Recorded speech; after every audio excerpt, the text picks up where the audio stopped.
안녕하세요. 일하면서 평소에 듣기만 했는데 이번에는 제 이야기를 한번 써보고 싶어서 이렇게 용기를 내게 되었습니다. 저는 난쟁이에요. 다 아실 거예요. 허리가 약간 굽혀 있고 남들보다 키가 작은 난쟁이였죠. 우리 아버지께서 키가 작으십니다. 수도관 배관공으로 일하셨고 키가 작아서 억울한 일들이 많았어요. 다리를 절뚝이며 사는 것도 일하다가 손님한테 얻어맞았기 때문이었죠. 그런 모습을 본 엄마는 저를 임신하고 나서 매일 밤 물을 떠놓고 달님한테 소원을 비셨대요. 제발 우리 만배는 난쟁이로 태어나지 않게 해달라고요. 손바닥 지문이 다를 정도로 빌고 또 빌었답니다. 죽음이 눈앞에 온 것 같은 극한의 산통 끝에 제가 태어났대요. 어르신들이 말하길 살다 살다 이렇게 힘들게 아이 낳은 산모는 처음이라면서요. 너 태어날 때 엄마 얼마나 괴로워했는지 알면 어머니한테 잘해야 한다고 수도 없이 말하셨답니다. 어릴 때는 제가 난쟁이인 걸 몰랐어요. 커가면서 다른 아이들보다 발육도 느리고 목도 짧으니 이상함을 느꼈죠. 머리는 어른 머리인데 몸은 아이였으니까요. 엄마는 걱정이 되어 그 어려운 형편에 돈을 모아 저를 데리고 대학병원에 갔습니다. 온갖 이상한 장비들을 다 보았어요. 의사 선생님은 심각한 표정으로 엄마랑 이야기를 나누더니 엄마는 펑펑 울었습니다. 엄마는 그날 정육점에 가서 사골뼈를 사오셨죠. 푹 끓인 사골을 저에게 주며 그래도 포기하면 안 되지. 영문도 모르는 저는 맛있다고 벌컥벌컥 먹었죠. 조금이나마 키가 크길 바라는 엄마의 마음이었답니다. 다행히 저는 어릴 때 시골에서 살았어요. 제 성격이 워낙에 밝고 쾌활하고 제가 가진 장애에 대해서 크게 개의치 않아 하는 사람이었죠. 아이들도 저를 많이 따랐어요. 몸은 작은데 산은 동네 애들 중에서 제일 잘 탔거든요. 자잘한 지식 같은 것도 많아서 저는 동네에서 나름 대장이었답니다. 하지만 이따금씩 저의 그런 행동들을 안입 곱게 보는 어른들이 있었어요. 저거 봐라. 지 애비도 난쟁이이니 아들 녀석도 난쟁이인 거지. 그러게 말이야. 그래도 꼽추가 아닌 게 어디야. 사실 저는 제가 혼자 있을 때 그런 말을 듣는 건 상관없었어요. 문제는 아빠랑 함께 있을 때였습니다. 못된 어른들은 저희 부자가 함께 걸어갈 때 꼭 시비를 걸었어요. 저기 봐라. 난쟁이 걸어간다, 난쟁이. 서커스가 따로 없다니까. 누구 들으라는 듯이 크게 말했습니다. 아버지는 익숙한 듯 애써 모른 척을 했지만 저는 너무 화가 났어요. 아버지, 왜 저놈들한테 뭐라고 안 하세요? 만배야, 그냥 지나치자꾸나. 저는 어른들에게 막 달려가서 다리를 깨물었습니다. 우리 아빠한테 손가락질 하지 말라고요. 어른들은 발길질을 하면서 제 배를 퍽퍽 찼어요. 반항할 틈도 없이 저는 꼬꾸라져 넘어졌고 화들짝 놀란 아버지가 막 달려와 저를 막았지만 키 큰 성인 3명을 난쟁이 2명이 당해낼 리가 없었죠. 그때 저기 멀리서 여자애가 막 달려왔어요. 아저씨들, 지금 뭐 하시는 거예요? 그 여자의 한마디에 그놈들이 깨갱하더라고요. 자세를 바로 한 뒤에 연보야, 무슨 일이니? 아무 일도 아닌데. 저기서 다 봤거든요? 왜 사람을 발로 차요? 아빠한테 다 말할 거니까 딱 기다려요. 그 여자아이의 말이 끝나기 무섭게 그 어른들은 그 아이에게 굽신대면서 아버지한테는 말하지 말아달라며 사정을 하더라고요. 그리고는 흙바닥에 대구르르 배를 잡으며 누워있는 저와 아빠를 일으켜 세우며 90도로 사과의 인사를 했습니다. 손수건을 건네 제 입에서 흐르는 피를 닦아주고 병원비로 쓰라며 돈도 몇 푼 쥐어주더라고요. 저는 저 여자아이가 대체 누구길래 저 사람들이 꼼짝도 못하게 만드나 궁금했습니다. 알고 보니 저희 동네에서 제일 부잣집 대감땡님 막내딸이었어요. 그 아저씨들은 그 집안 소유의 땅을 빌려서 경작하는 농부였고요. 그 사건 이후로 절대 저와 우리 아버지를 건들지 않았습니다. 동네 친구들과 오디를 잔뜩 따고 집에 가고 있는데 저기 건너편 농길에서 그 아이가 보이더라고요. 저는 친구들에게 먼저 가라고 말을 하고 그 아이 쪽으로 갔습니다. 저번에 우리 구해줘서 고마웠어.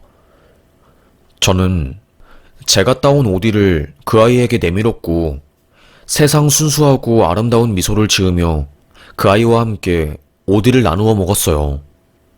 그때 하하호호 수다를 떨며 정말 많이 친해진 것 같아요. 성격이 저와 참 잘 맞았습니다. 저와 그 아이는 그날 이후로 저희 동네 아이들이랑 함께 무리를 지어 다니며 놀았어요. 쑥 같은 거를 따와서 소꿉놀이도 하고 동네 뒷산에 가서 두릅이랑 고사리 따와서 저희 집에 가 데쳐 먹기도 했죠. 지금이야 먹을 것이 많지만 그때만 해도 먹을 게 없었습니다. 어릴 때는 친구들도 키가 작아서 저에게 뭐라고 하는 애들이 없었지만 초등학교를 들어가고 중학교를 들어가면서부터 저는 점점 평범한 아이들과는 다른 모습을 갖추게 되었어요. 누가 봐도 난쟁이라는 게 보인 겁니다. 그러니 친구들도 점점 멀어지고 그렇게 친했던 애들은 속으로 저를 무시하더라고요. 유일하게 저의 곁에서 남아준 사람은 연보였습니다. 처음 만났을 때부터 끝까지 저를 지켜주고 제 곁에 남아있어준 둘도 없는 친구였어요. 그때 저희 집에 큰 사건이 발생했거든요. 수도관 배관공을 하시는 아버지께서 새로 이사온 집에 수도가를 설치해준다고 가신 날이었어요. 그날 하루 종일 일을 하고 집에 온 아버지의 표정은 평소와는 달랐습니다. 어딘가 혼이 빠진 듯한 느낌이었어요. 엄마는 진작에 눈치챈 모양이었습니다. 네 아빠가 밖에서 한 소리 듣고 온 모양이다. 난쟁이라고 놀림받거나 무시당할 때는 항상 저래 힘들어하지. 수십 년을 난쟁이로 살아도 여전히 상처받는 게야. 새벽 5시, 엄마의 품에서 곤히 잠들고 있을 때 누가 저희 집 문을 쾅쾅 두드리는 겁니다. 현숙씨, 현숙씨, 여기 좀 나와봐요, 빨리. 옆집 아저씨였어요. 엄마는 누군가 자기 이름을 부르는 소리에 깜짝 놀라서 밖을 나갔고 몇 마디 이야기를 나눈 뒤 대성통곡을 하는 겁니다. 저에게 절대로 집 밖으로 한 발자국도 나오지 말라고 으름장을 내었어요. 무서웠습니다. 무슨 일이 밖에서 벌어진지는 몰라도 느낌이 좋지 않았어요. 방은 싸늘했고요. 알고 보니 아버지께서 그날 새벽 안 좋은 선택을 한 거였습니다. 수도관을 깔아준 그 집 바로 앞에서요.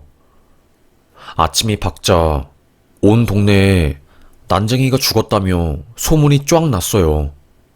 대부분의 사람들은 슬퍼하기보다 그 난쟁이가 왜 죽었는지 궁금해하며 호기심 가득한 표정으로 저희 집을 기웃거렸습니다.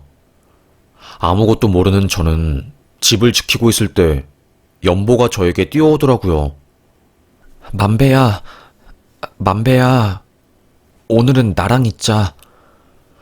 곱디 곱고 새하얀 보드라운 손으로 저를 꼭 안아주더라고요.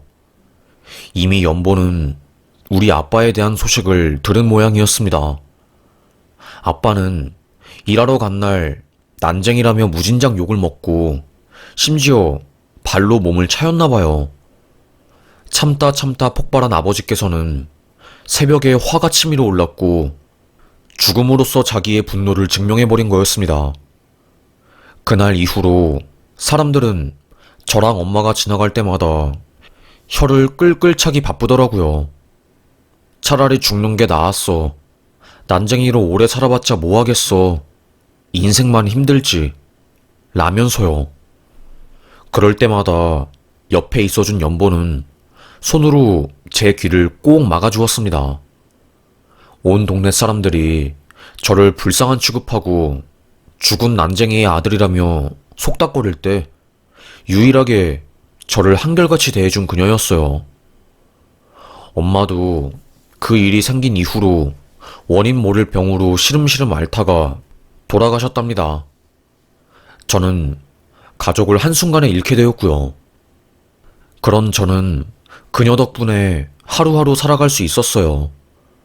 배가 고플 때면 귀신같이 빠른 눈치를 가진 그녀가 집에서 멸치주먹밥을 가져다 주기도 했고요. 학교를 다닐 수 없게 된 저를 위해서 이따금씩 책을 가져다 주기도 했답니다. 그리고 그 시절에는 흔하지 않았던 초콜릿, 미군들이 보급해주는 초콜릿을 몰래 숨겨서 제 뒷주머니에 쏙 넣어주곤 했죠. 연보야, 너는 왜 나한테 이렇게 잘해줘? 왜? 나는 너한테 잘해주면 안 돼? 아니, 그건 아니고, 나는 난쟁이이고, 키도 작고, 사람들이 다 싫어하는 존재인데, 넌 항상 나를 따뜻한 눈빛으로 바라봐 주잖아. 조금 뜸을 들인 후, 그녀는 솔직한 마음을 이야기해 주더라고요. 넌 착하잖아. 너도 나를 따뜻한 눈빛으로 바라봐 주잖아. 넌 조금 달라. 내가 느끼기엔. 의외의 대답이더라고요. 누가 봐도 대감댁 막내딸에 사랑 많이 받고 이뻐서 부족함 없이 보이던 그녀도 제가 알지 못하는 내면의 상처가 있어 보였습니다. 자세히 묻지 않았어요. 그 또한 신뢰가 될까봐요.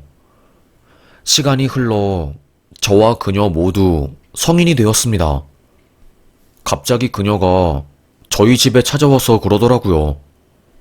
나 서울 갈 것 같아. 서울을? 갑자기 왜? 엄마 아빠가 나 결혼하래. 난 결혼하기 진짜 싫은데, 안 하고 싶은데, 너네 집에 며칠만 숨어 있으면 안 될까? 그래도... 그녀는 저희 집에 숨어 있었지만 바로 들켜버렸습니다. 강제로 서울 갈 짐을 싸게 된 그녀는 마지막 날 밤 저희 집에 또다시 몰래 찾아왔어요. 만배야, 나 없어도 잘 지내? 그리고 이거 나 어릴 때 우리 할머니가 선물해준 옷반지인데 너 가져. 이걸 내가 가져도 돼? 너 가져.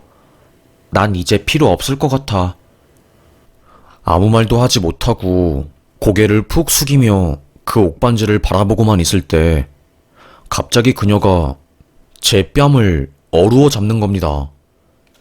토끼처럼 동그란 눈으로 놀란 저는 왜 그러냐는 눈빛을 보냈고 그때 그녀의 입술이 제 입술에 부딪혔어요.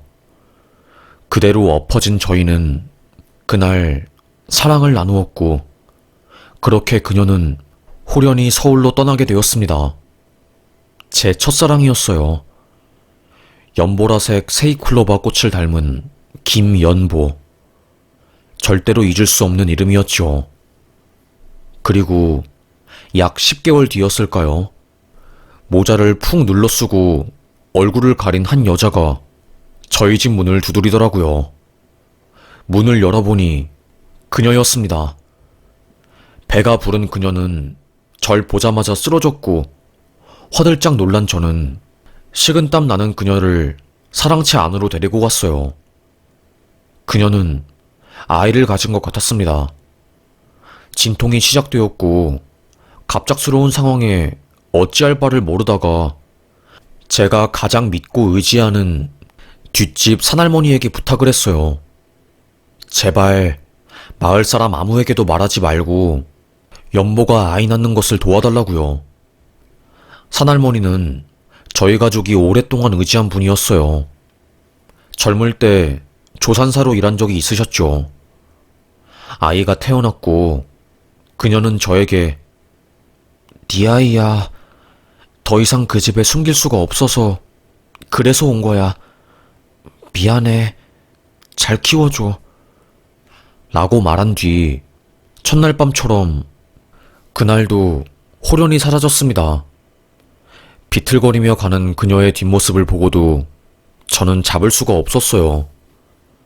하루아침에 난쟁이 집에 아이가 있으니 동네 사람들은 수군거리면서 난리가 났고 심지어는 저희 집에 경찰이 오기도 했습니다. 다행히 산할머니가 이 아이 내 손주여. 우리 딸이 사고 쳐서 낳은 아이인데 내가 늙음하게 갓난이를 키울 수는 없으니 건실하고 착한 난쟁이한테 부탁했소다. 거짓말을 쳐주신 덕에 저는 오해를 풀 수 있었어요. 저와 연보가 나누었던 그 첫날 밤에 생긴 아이 같았어요. 약혼을 하고 이제는 결혼 상대자의 집에 들어가 살아야 하는 그녀는 임신 사실을 꽁꽁 숨겼더라고요. 원체 마르니 배도 별로 안 나왔었고요. 그래서 결혼 생활을 본격적으로 하기 전에 저희 집에 와서 아이를 낳은 거였습니다. 그때부터 제 인생이 참 힘들었습니다. 산할머니가 없었다면 제 딸도 클 수 없었을 거예요. 저를 미워하는 동네 사람들이지만 사정이 딱해 그 아이를 품앗이 하듯이 다들 함께 키워주셨어요. 아이를 맡기고 저는 돈을 벌러 나갔고요. 그렇게 키운 아이가 9살이 되었을 때 저희 작은 마을에 재개발 바람이 불었습니다. 동네 사람들은 전부 머리에 빨간 띠를 두르고 항의 시위를 했지만 대부분의 동네 분들은 나이가 지긋한 할머니, 할아버지들이었어요. 그나마 젊은 제가 나섰지만 힘이 있겠습니까? 남들이 보기에는 난쟁이가 발악하는 것일 뿐이었지요. 건설사 사람들이 와서 포크레인으로 마을 입구를 전부 장악해버리고 건장한 남자들을 풀어버리니 당해낼 수가 없었습니다. 십수시간에 마을은 아수라장이 되었고 결국 저희는 졌어요. 처절하게 힘과 권력 앞에서 무릎을 꿇고야 말았습니다. 그때 심정은 말로 다 표현할 수 없을 만큼 고통스러웠죠. 아이를 데리고 저는 저희를 도와주신 산할머니와 충남으로 갔습니다. 그곳에 산할머니의 먼 친척이 산다는 이야기를 듣고요. 아주 작은 아파트에 세 사람이 몸을 비집어 넣고 살았어요. 저는 어떻게든 딸내미 굶어 죽지 않게 만들어야겠다는 생각에 꽁꽁 모은 돈으로 봉고차를 하나 샀습니다. 지금은 잡동구리 파는 자동차가 많이 없어졌는데 그때만 해도 고속도로 휴게소나 도로에 잡동구리, 잡다구니 물건을 파는 곳이 많았거든요. 전 재산을 탈탈 털어서 화장실 수도호스, 샤워호스, 구두약부터 시작해서 소화제까지 없는 것 빼고는 다 파는 자동차를 끌며 살아갔습니다. 돈을 많이 벌진 못해도 굶어 죽을 정도는 아니었어요. 산할머니가 돌아가시면서 저랑 딸은 그 집에서 나왔고 무너져가는 작은 집에 터를 잡았습니다. 딸내미가 참 착한 게 아빠가 집에 오면 우리 아빠 고생했다며 퉁퉁 부은 다리를 1시간씩 주물러줬어요. 하늘이 기적을 주신 것은 저희 딸이 난쟁이가 아니란 거였죠. 엄마를 닮아 눈이 참 이쁜 딸이었습니다. 어릴 때부터 친구를 도와주는 것을 좋아하고 공부도 곧잘했어요. 똘똘하니 항상 웅변대회에서 1등하고 반장 부반장 하는 것을 놓치지 않았어요. 저는 제가 난쟁이니까 딸내미 학교에 가면 딸이 놀림받을까봐 한 번도 가지 않았는데 되려 딸은 아빠, 내가 상 받는데 왜 아빠가 안 와? 아빠한테 자랑하고 싶단 말이야. 전교생들 앞에서 교단에 나가 상을 받는 딸내미를 보기 위해 학교 운동장에 들어간 순간 거의 수십 명, 아니 수백 명이 난쟁이인 저를 쳐다보더라고요. 그때 우리 아버지 심정을 알았죠. 저랑 항상 몇 미터씩 떨어져 걷는 아버지. 아버지도 이런 심정이었을까 싶었던 그때 저기 멀리서 딸이 손을 번쩍 들고 아빠, 나 여기 있어. 얘들아, 우리 아빠야. 명랑하게 소리치자 애들은 일제히 저에게 배꼽 인사를 하면서 안녕하세요 라고 하더라고요. 이 정도로 딸은 참 착하고 똘똘한 아이였어요. 중학교, 고등학교에서 나름 우수한 성적을 받은 딸은 간호학과에 척하고 붙었습니다. 너무나 기분이 좋았죠. 가방끈 짧은 아비는 중학교도 나오지 못하고 일터에 뛰어들었는데 딸은 당당하게 대학을 갔으니까요. 한참 동안 기분이 좋아서 봉고차에 딸내미 대학 합격 현수막을 걸어놓기도 했답니다. 손님들이 대견하다며 말해주실 때마다 어깨가 용 승천하듯이 하늘로 솟아오르는 기분이었어요. 참 많은 세월이 흘렀더라고요. 거울 속의 저는 흰머리가 희끗난 아저씨였고 봉고차로 물건 파는 것도 더 이상은 통하지 않는 시대였습니다. 어떻게든 먹고 살겠다고 지하철에서 물건을 팔아보았지만 누가 봐도 이상한 체형, 난쟁이 체형을 가진 아저씨가 큰 목소리로 물건을 파니 바로바로 신고가 들어가 쫓겨나기 일쑤였고요. 키가 작아서 할 수 있는 일도 별로 없었답니다. 그리고 솔직히 말하면 사람 많은 곳에 가서 일하는 게 무서웠어요. 저는 사람들의 눈빛을 무서워하는 사람이었거든요. 워낙에 난쟁이로 살면서 피해받은 게 많아서 그랬나 봐요. 어떤 일을 해야 먹고 살지 고민할 무렵 한 지인분께서 택시 운전기사를 하라고 하더라고요. 자네는 사람 만나는 것도 두려워하고 힘쓰는 일을 할 수 있는 상황도 아니니 운전이 딱 맞을 것 같다면서요. 그렇게 잡게 된 운전대였습니다. 그 운전 일을 저는 한 8년 정도 했던 것 같아요. 운전한 지 꽤 되었지만 한 번도 사고가 없었거든요. 이따금씩 손님들이랑 도란도란 이야기 나누는 것도 참 좋았고요. 차에 앉으면 누가 난쟁이이고 누가 키 큰지 모르는 일이 많았기 때문에 마음이 더 편한 것도 있었고요. 그런데 딱 딸내미 생일에 제가 큰 사고가 난 거였어요.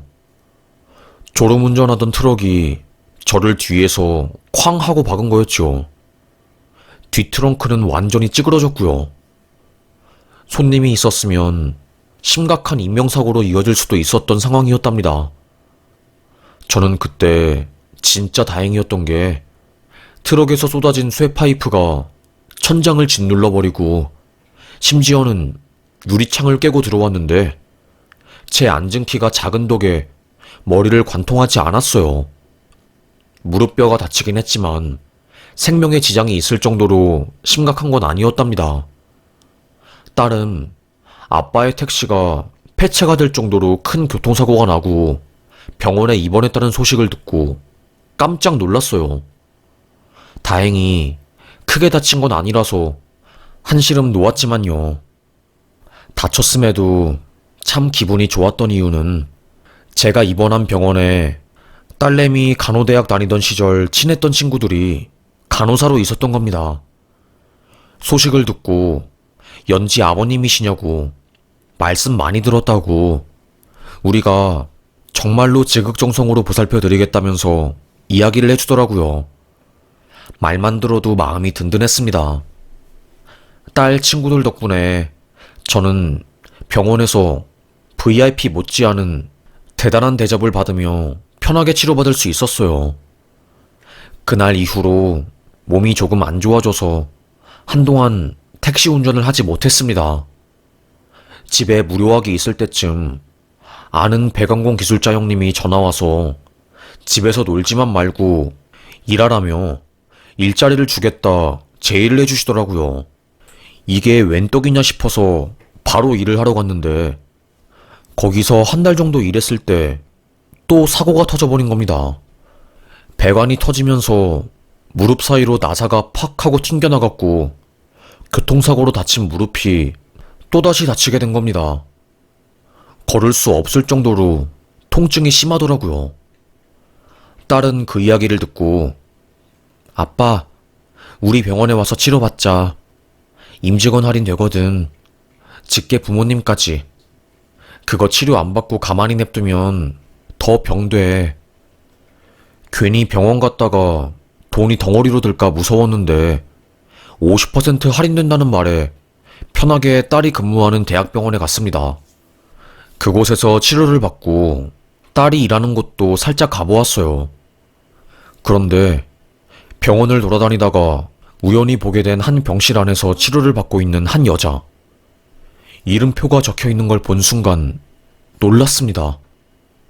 그녀의 이름은 서연보였어요.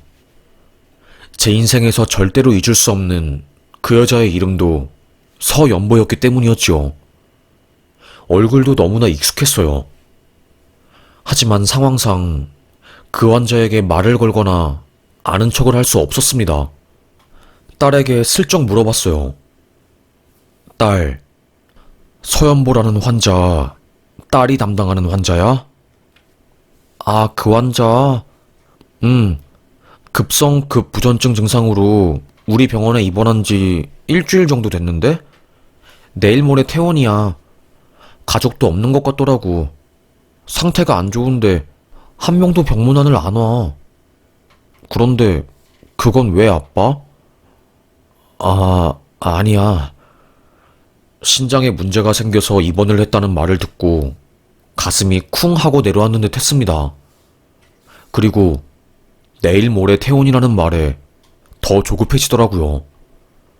병원에 있는 동안 그 병실 앞을 어슬렁거렸어요. 그때가 저녁이었을 거예요. 병실이 조용할 때 달그락거리는 링거대를 잡고 그녀가 나오는 게 아니겠습니까? 놀란 저는 휴게실 쪽으로 몸을 숨겼어요. 그녀도 휴게실 쪽으로 오는 게 아니겠습니까? 저는 숨기보다는 그냥 당당하게 앞에 나가서 날 보여줘야겠다 생각했지요. 절 본 그녀는 놀란 표정을 지으며 고개를 확 돌리더라고요. 전 그 순간 그녀가 제가 그토록 사랑했던 서연보, 그녀라는 것을 알았습니다. 그녀를 불렀어요. 연보야, 너 연보 맞지? 저는 그녀 손을 잡고 구석에 있는 의자에 앉았습니다. 나 알지? 라고 물으니 어떻게 널 잊냐고 대답이 돌아오더라고요. 부잣집 남자한테 시집가서 잘 사는 줄 알았는데 너 왜 이렇게 헬스케졌어? 그간 무슨 일이 있었던 거야? 잘 살지. 난 네가 잘 사는 줄 알았어. 고개를 들지 못한 그녀는 눈물만 뚝뚝 흘리더라고요. 수십 년 전 부잣집 아들과 약혼을 하고 결혼한 그녀는 5년 동안은 행복하게 잘 살았대요. 그런데 그녀의 아버지 회사가 부도가 나면서 뇌출혈로 쓰러지시고 어머님도 식당 일을 하면서 빚을 갚으려고 해봤지만 힘에 부쳤다고 하더라고요. 친정이 망해버리니 시댁이랑 사이도 안 좋아지고 엎친 데 덮친 격으로 남편의 외도 사실까지 알아버린 겁니다. 그리고 자기랑 결혼하기 전에 한 번의 사실혼 관계가 있었다는 것을요. 결국 매일매일이 싸움이었고 시댁 쪽에서도 참지 못하고 그녀에게 이혼 소장을 날렸다고 하네요. 돈 한 푼 없이 탈탈 털린 채로 그 집안에서 쫓겨난 그녀는 엄마와 함께 열심히 일하면서 살았지만 엄마는 결국 돌아가시고 그녀 혼자서 쓸쓸하게 세상에 남겨진 거였죠. 그날 이후로 너무 사는 게 힘들어서 제가 사는 집에 다시 찾아도 가보았지만 이미 마을은 재개발이 되어서 그 전에 살던 사람들은 다른 동네로 뿔뿔이 흩어진 상황이라 저를 찾지도 못했대요.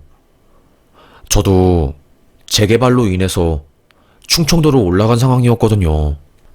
자꾸만 엇갈린 운명 때문에 다시 만나지 못한 저희는 수십 년이 흐른 뒤에서야 병원에서 만난 거였습니다. 저는 말했어요. 당신 담당 간호사가 당신이랑 우리 사이에서 낳은 딸인 거 알아? 김연지. 그 간호사 내 딸이야. 뭐라고? 엄청 놀란 그녀는 눈물만 훔칠 뿐이었습니다. 딸에게 너무 미안해서 아는 척을 못하겠다고 어떻게 하냐면서 어린아이처럼 울더라고요.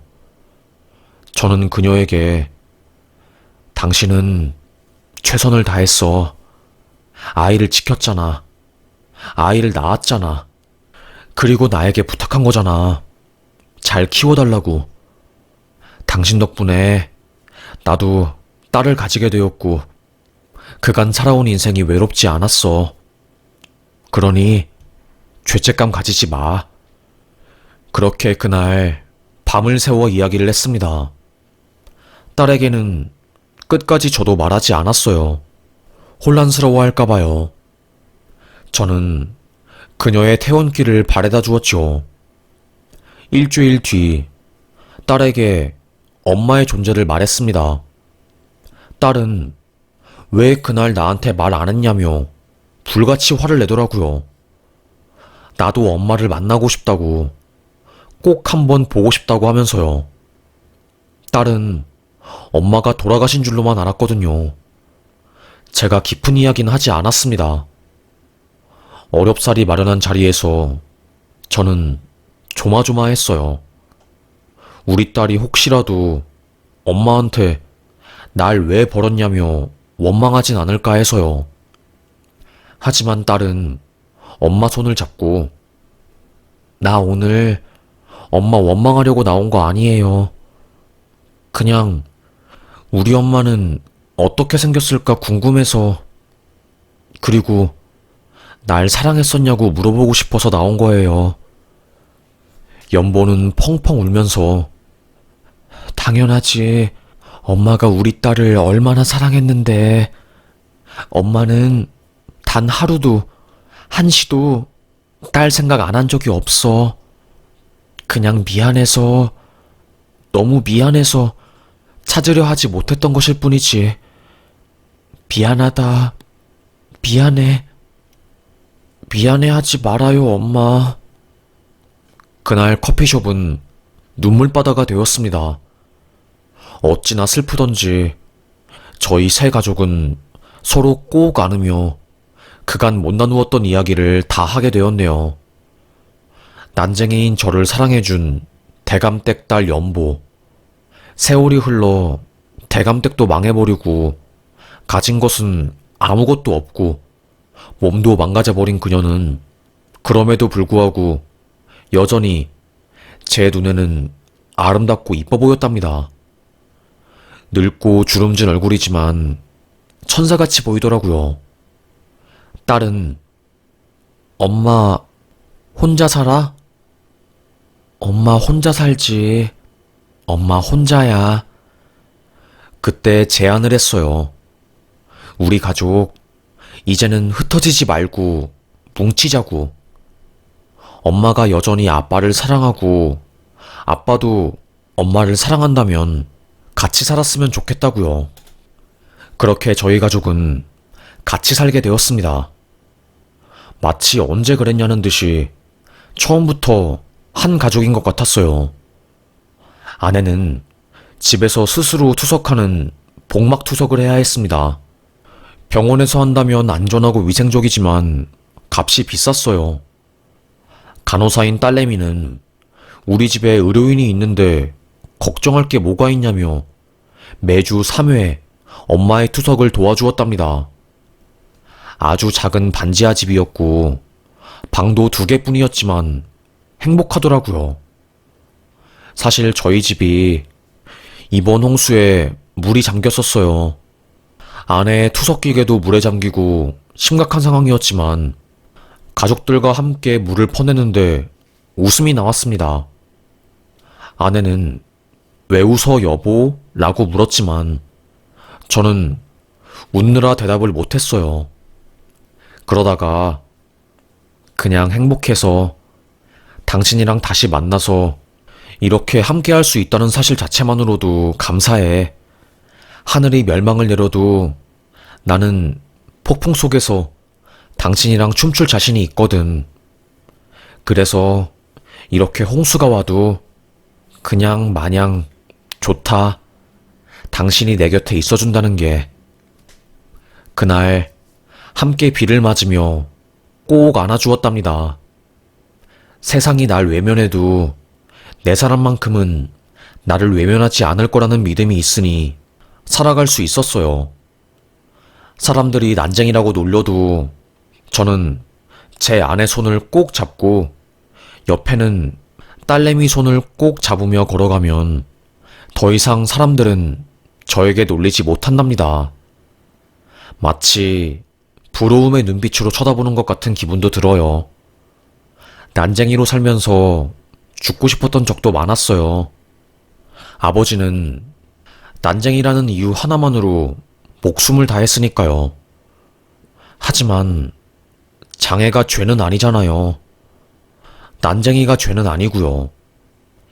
비록 불공평한 세상이라는 것을 너무나도 일찍 깨달은 저희지만 뒤늦게 행복이 찾아와서 감사할 따름입니다.